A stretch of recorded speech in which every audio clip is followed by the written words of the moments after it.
नमस्कार बच्चों, आज की क्लास में आपका स्वागत है। आज हम भूगोल विषय के अंतर्गत एक नए पाठ की शुरुआत करेंगे जिसका नाम है महासागरों का महत्व। इस पाठ के अंतर्गत हम यह जानेंगे कि महासागर हमारे मानवीय जीवन में किस प्रकार से उपयोगी हैं, हमें महासागर किन किन माध्यमों से लाभ पहुंचाते हैं, महासागर हमारे जीवन को किन किन क्षेत्रों में सहायता करते हैं और महासागर से हमें क्या क्या फायदे होते हैं। इसके साथ ही साथ महासागर को हम किस प्रकार से नुकसान पहुंचा रहे हैं या उसके जल को हम किस प्रकार से क्षति पहुंचा रहे हैं, इन सारे मुद्दों की जानकारी आज हम इस वीडियो के माध्यम से सीखेंगे। तो चलिए हम सबसे पहले जानते हैं महासागर किसे कहते हैं। विपुल फैली हुई खारी जल राशि को महासागर कहते हैं। इसको अच्छे से समझिए। बहुत दूर तक फैले हुए खारे जल के क्षेत्र को महासागर कहते हैं। प्यारे बच्चों, जैसा कि आप जानते हैं पूरे पृथ्वी का 80% भाग महासागरों द्वारा व्याप्त है। इसको हम ऐसे भी कह सकते हैं, हमारी पृथ्वी 80% महासागरों के अंदर डूबी हुई है। इसके साथ ही साथ ये जो महासागर द्वारा जल के स्रोत हैं, इसके अलावा पृथ्वी पर और भी जल के स्रोत हैं, जैसे कि सागर, नदियां, नाले, सरोवर और इसके साथ ही साथ जमीन के नीचे जो भूगर्भ में जल है और इसके साथ ही साथ एक और जल का माध्यम है या जल का स्रोत है जो बर्फ के रूप में जमी हुई है। इन सभी क्षेत्रों को मिलाकर, इन सभी जलीय स्रोतों को मिलाकर एक परिवार बनता है जिसको हम कहते हैं जलमंडल। तो प्रश्न यहाँ पर यह बनता है कि जलमंडल किसे कहते हैं। तो इसका उत्तर होगा महासागर, सागर, नदियां, नाले, सरोवर, भूजल, इन सभी को मिलाकर जलमंडल बनता है। प्यारे बच्चों, जो 97% जल महासागरों द्वारा व्याप्त है यह खारा पानी है। यह एक बहुत ही नमक युक्त पानी है जिसको हम पी नहीं सकते हैं। इसके अलावा 3% भाग पर मीठे जल के स्रोत हैं, जैसे कि नदियों का पानी मीठा होता है, सरोवर का पानी मीठा होता है, भूमि के अंदर जो जल के स्रोत हैं उनका पानी मीठा होता है और जो बर्फ के रूप में पानी जमी हुई अवस्था में है यह मीठा पानी है। लेकिन इन सारे मीठे पानी को हम पी नहीं सकते। कुछ ही जल के स्रोत ऐसे हैं जिसका इस्तेमाल हम पीने के लिए कर सकते हैं। चलिए इन सारी बातों को हम इस आकृति के माध्यम से अच्छे से समझते हैं। प्यारे बच्चों, ध्यान दीजिए, जलमंडल के अंतर्गत सागर, नदियां, नाले, जलाशय, भूमि के नीचे जो जल पाया जाता है, जो जमी हुई अवस्था में बर्फ के रूप में जल है, ये सारी चीजें जलमंडल के अंतर्गत आते हैं। इस सारे जलमंडल के अंतर्गत जो जल आते हैं उसका 97% जल जो है वह महासागरों में पाया जाता है। यह जो महासागर या सागरीय जल है यह पीने योग्य नहीं है, यह बहुत ही खारा होता है जिसका इस्तेमाल हम पीने के लिए नहीं कर सकते हैं। और बचा कितना प्रतिशत भाग? 3% भाग मीठा जल है। 3% मीठे जल में, उसी में नदियों का जल है, तालाब का जल है और जलाशय का मतलब सरोवर का जल है, ये सारे जल है। लेकिन हम तालाब का जल, जलाशय का जल तो पीते नहीं हैं। इन पीने योग्य जल में से मात्र 0.03% भाग ही पीने योग्य है जिसका हम इस्तेमाल पीने के लिए करते हैं। प्यारे बच्चों, यहाँ पर ध्यान देने वाली बात यह है कि पीने के लिए बहुत ही थोड़ी मात्रा में जल इस पृथ्वी पर उपलब्ध है, फिर भी हम कितने अधिक जल का नुकसान करते हैं यह हमारे लिए बहुत ही चिंता का विषय है। यदि इसी प्रकार हम पीने योग्य जो 0.03% जल है इसकी हम बर्बादी करते रहेंगे, नुकसान करते रहेंगे, आने वाले भविष्य में हमें पीने वाले जल की बहुत ही किल्लत होने वाली है या कमी होने वाली है। आज जैसे ही गर्मी का सीजन आता है, मौसम आता है, हम देखते हैं कि जो भूगर्भ के नीचे जल है वह धीरे धीरे उसका स्तर नीचे चल जाता है और नलकूप या नल पानी छोड़ देते हैं और बहुत अधिक समस्या पीने के जल की होती है। आने वाले भविष्य में कुछ दशकों में, कुछ सालों में पीने की जल की समस्या दिन प्रतिदिन बढ़ती जाएगी। इस प्रकार हमें पीने का जो जल है उसका हमें बहुत ही कंजूसी से, बहुत ही बचत के साथ इस्तेमाल करना चाहिए।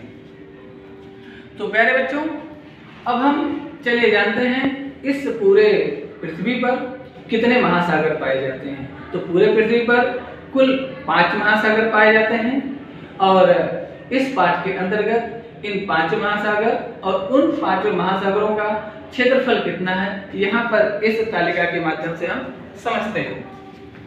प्यारे बच्चों, यहाँ पर देखिए आप, यह जो कॉलम है प्रशांत महासागर का है और यह जो कॉलम बना हुआ है यह महासागरों द्वारा व्याप्त क्षेत्रफल का है। तो बोर्ड पर आप ध्यान दीजिए, पहला है प्रशांत महासागर। यह 5 महासागरों में सबसे बड़ा महासागर है प्रशांत महासागर, जिसका कुल क्षेत्रफल है 16,62,40,977 वर्ग किलोमीटर। और दूसरा अटलांटिक महासागर, और अटलांटिक महासागर का क्षेत्रफल है 8,65,57,402 वर्ग किलोमीटर। और तीसरा हिंद महासागर, हिंद महासागर का क्षेत्रफल 7,34,26,163 वर्ग किलोमीटर।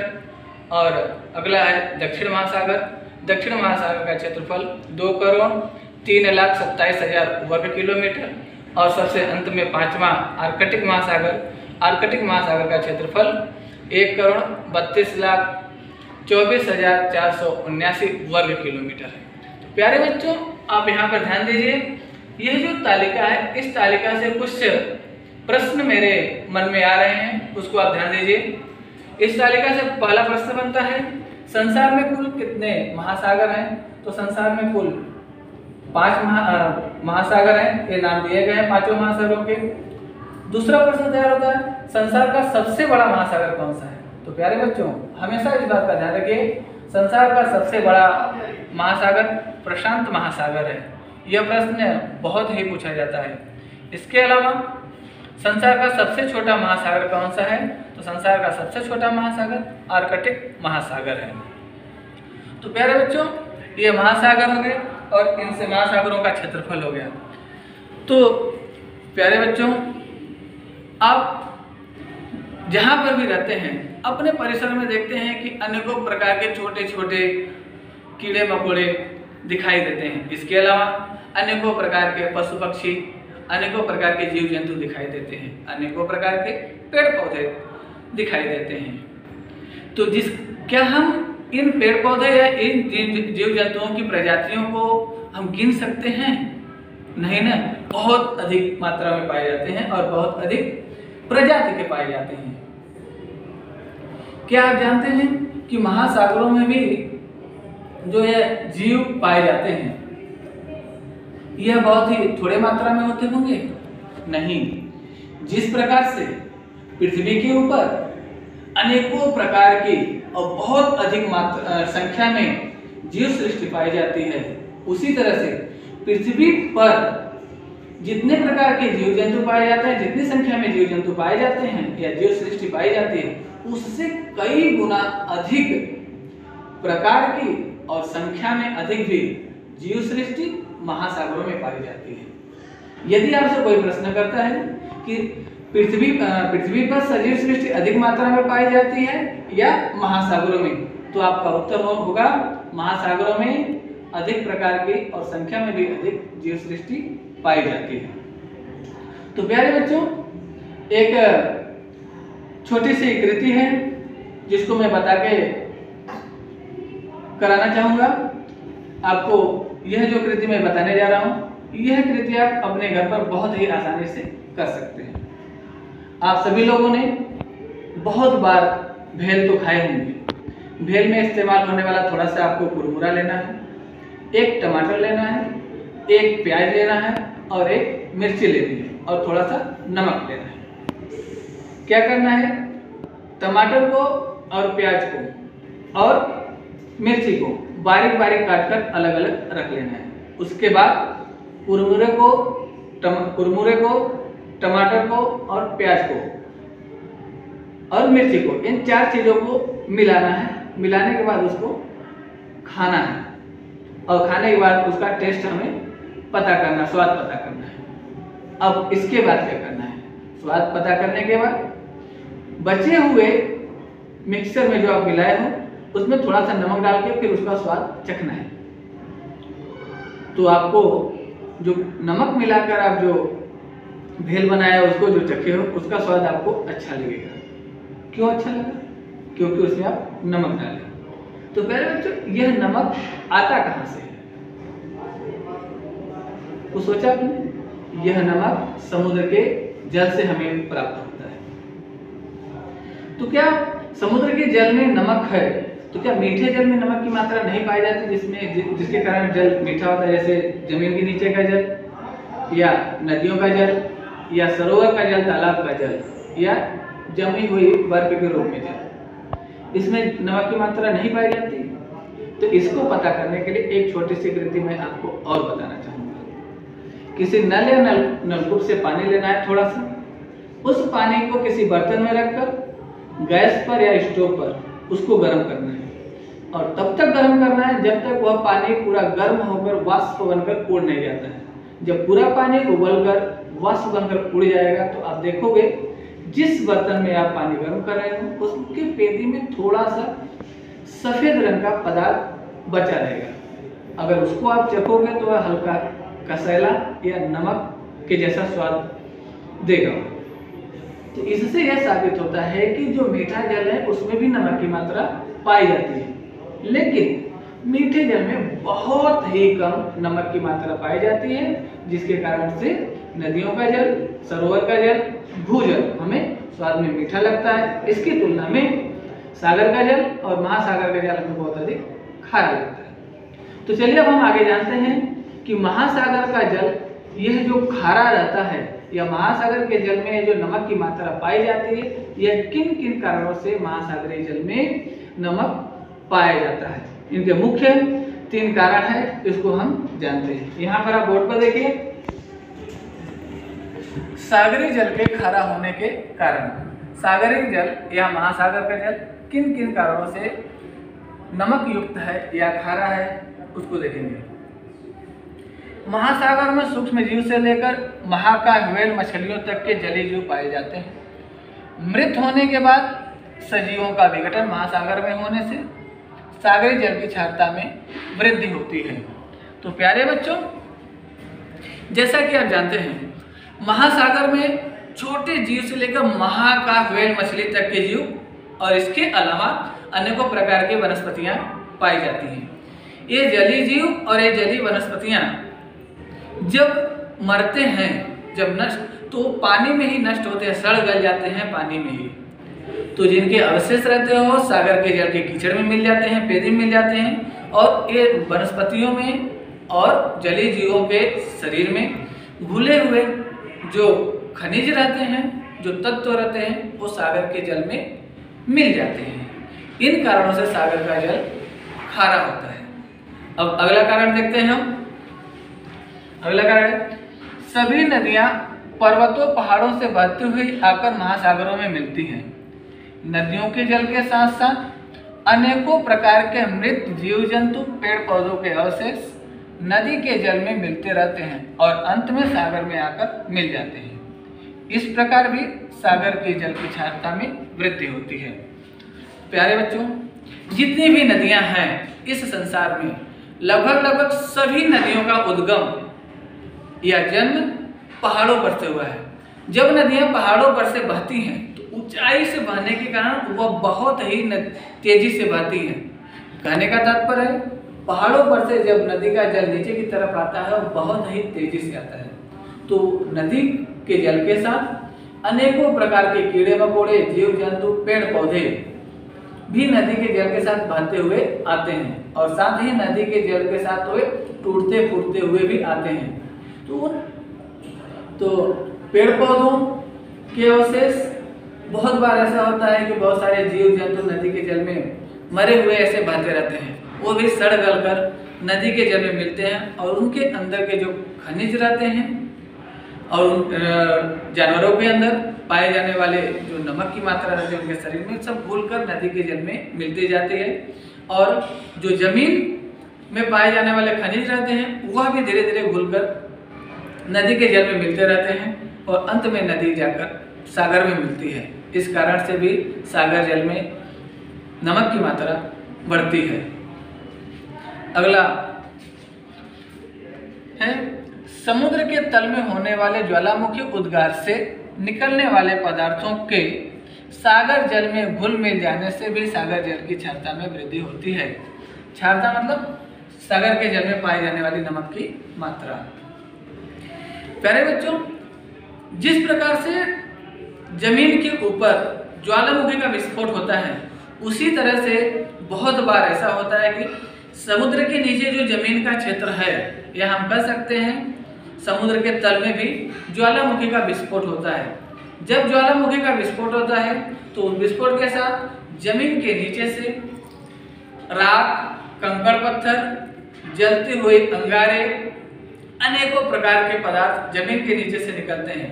और चूंकि वो सागर के तल में जब ऐसे ज्वालामुखी का विस्फोट होता है तो सागर के तल मतलब पानी के नीचे जो जमीन का लेवल है, उसके अंदर से जो खनिज निकलते हैं वह सागर के जल में घुल मिल जाते हैं। इस कारण से भी समुद्री जल में नमक की मात्रा में वृद्धि होती है।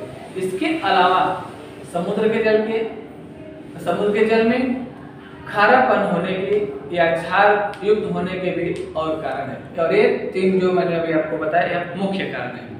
अब हम आगे चलते हैं। जानते हैं कि सागर जल की क्षारता प्रति 1000 अनुपात में बताई जाती है। तो प्यारे बच्चों ध्यान दीजिए, जिस प्रकार से हम कपड़े को मीटर में, दूध, तेल को हम लीटर में नापते हैं, जमीन की लंबाई को हम किलोमीटर या फीट में नापते हैं, उसी प्रकार से सागर जल की क्षारता यानी सागर के जल में कितनी मात्रा में नमक व्याप्त है, इसका भी हम मापन करते हैं। इसका मापन हम प्रति 1000 में करते हैं। प्रति 1000 मतलब 1000 ग्राम सागर के जल में कितने ग्राम नमक की मात्रा है, इसको हम कहते हैं प्रति 1000। सामान्य रूप से 1000 ग्राम सागर के जल में 35 ग्राम नमक की मात्रा पाई जाती है। लेकिन सभी समुद्रों में या सभी महासागरों में, सभी स्थानों पर जो सागर का जल है उसमें 35 ग्राम जल की मात्रा नहीं पाई जाती है। कहीं पर अधिक पाई जाती, थोड़ी सी ज्यादा पाई जाती है, कहीं पर बहुत अधिक पाई जाती है। तो प्यारे बच्चों, सबसे अधिक खारा पानी मृत सागर का होता है। मृत सागर के 1000 ग्राम जल में लगभग 332 ग्राम नमक की मात्रा पाई जाती है। मृत सागर का नाम मृत सागर इसलिए पड़ा क्योंकि उसका पानी, मृत सागर का पानी इतना नमकीन होता है या नमक युक्त होता है जिससे उस मृत सागर में कोई भी जलीय जीव जाता है तो वह तुरंत ही मर जाता है। क्यों मर जाता है? अधिक खारेपन होने के कारण। इसके साथ ही साथ एक और विशेषता है मृत सागर की। मृत सागर में कोई भी वस्तु आप फेंकोगे तो वह डूबती नहीं है। क्यों नहीं डूबती है? क्योंकि उसमें नमक की मात्रा अधिक है और पानी का घनत्व तो अधिक होता है। इस कारण से मृत सागर में कोई भी वस्तु फेंकने पर वह डूबती नहीं है। तो यहाँ पे देखिए, इन सारी बातों को मैंने यहाँ पे लिखा हुआ है। एक बार फिर से आप देख लीजिए। सागर जल की क्षारता प्रति 1000 अनुपात में बताई जाती है। प्रति 1000 का यह साइन है, निशान है। सामान्यतः सागर जल की क्षारता 35 प्रति 1000 पाई जाती है। विश्व में सबसे अधिक क्षार युक्त जल मतलब नमक युक्त जल मृत सागर का होता है। मृत सागर की क्षारता 332 प्रति 1000 तक होती है। और अगला एक और महत्वपूर्ण मुद्दा है नमक सार। प्यारे बच्चों, क्या आप नमक सार के बारे में जानते हैं? नमक सार का अर्थ होता है वह समुद्र के किनारे वाला वह स्थान जहां पर नमक की खेती की जाती है। अभी आप सोचोगे क्या नमक का पेड़ होता है जिसकी खेती की जाती है? प्यारे बच्चों, नमक का पेड़ नहीं होता है, फिर भी नमक की खेती की जाती है। नमक की खेती किस प्रकार की जाती है मैं आपको बताता हूँ। समुद्र के किनारे जो समतल मैदान होता है, समुद्र के किनारे उन मैदानों में नमक की खेती करने वाले वहाँ के स्थानीय लोग छोटी छोटी क्यारियां बना देते हैं। क्यारियां बनाकर छोड़ देते हैं ऐसे। समुद्र में जब ज्वार आता है तो समुद्र का पानी किनारे की तरफ बढ़ जाता है। तो समुद्र का पानी किनारे की तरफ बढ़ने से क्यारियों की तरफ पहुंच जाता है और क्यारियों में क्यारियों में पानी भर जाता है। और जब ज्वार के बाद भाटा की स्थिति आती है, भाटा मतलब जब समुद्र का पानी किनारे की तरफ से खाली होकर अंदर की तरफ चला जाता है, तब क्या होता है, जो क्यारियां बनी रहती हैं, मेड़ बने होते हैं, मेड़ होने के कारण समुद्र का जल उन मेड़ों में रुक जाते हैं, उन क्यारियों में रुक जाते हैं, भर जाता है। तो सूर्य के प्रकाश से क्यारियों में रुका हुआ जल वाष्प बनकर धीरे धीरे धीरे उड़ता रहता है और एक समय ऐसा आता है कि पूरा सूख जाता है। समुद्र का जल तो उड़ जाता है, लेकिन जल में जो घुले हुए नमक रहते हैं वो उन क्यारियों में बचे रह जाते हैं। इस प्रकार से बार बार ज्वार आने से और बार बार उन क्यारियों में समुद्र का पानी जाने से और उन पानी का वाष्पीभवन होकर उड़ने से उन क्यारियों में नमक की मोटी मोटी परतें तैयार हो जाती हैं। फिर स्थानीय लोग उन क्यारियों में से नमक इकट्ठा करते हैं और उसको फिर ट्रक या फिर वाहनों के माध्यम से, दूसरे अन्य वाहनों के माध्यम से कारखानों में ले जाया जाता है, फिर उसको शुद्ध किया जाता है, फिर उसको पैकेट में बंद करके मार्केट के माध्यम से हमारे आपके रसोई घर तक पहुंचता है, जिसका इस्तेमाल हम खाने के रूप में करते हैं। तो प्यारे बच्चों, आज के वीडियो में जो हमने यह सीखा, जलमंडल, महासागर और उन महासागरों का क्षेत्रफल, पृथ्वी पर और सागर में सजीव सृष्टि और इसके साथ ही साथ सागरीय जल के खारा होने के कारण नमक सार और जलमंडल के अंतर्गत सागरीय जल मतलब जो खारा पानी है उसका प्रतिशत, जो मीठा पानी है उसका प्रतिशत और पीने योग्य पानी का प्रतिशत, इन महत्वपूर्ण मुद्दों के बारे में आज हमने इस वीडियो के माध्यम से जानकारी प्राप्त की। इस पाठ के बचे हुए भाग को हम अगले वीडियो में सीखेंगे। तब तक के लिए नमस्कार।